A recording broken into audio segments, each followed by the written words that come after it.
All right, you guys, we're back with another video, and today in this video, we're gonna show you how to install on a 2006 Chevy HHR the gas lift shocks.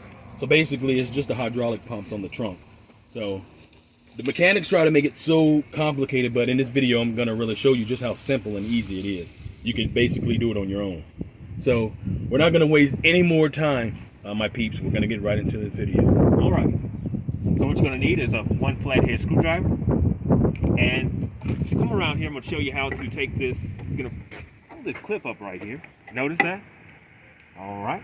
I have my assistant, holding the trunk up. Make sure you have someone else hold the trunk for you.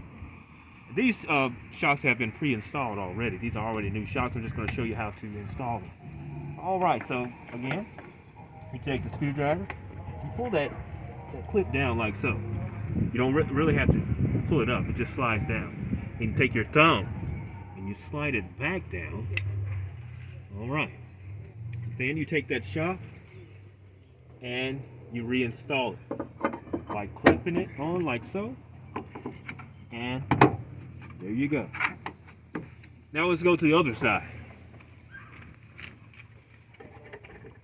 Again, you just repeat what you did on the other side. Slide the clip up, take it off, go to the bottom, slide the clip down to take it off, slide the clip back on, slide the clip back on, then you reinstall. Clicking it on, just that simple, and the job has been done.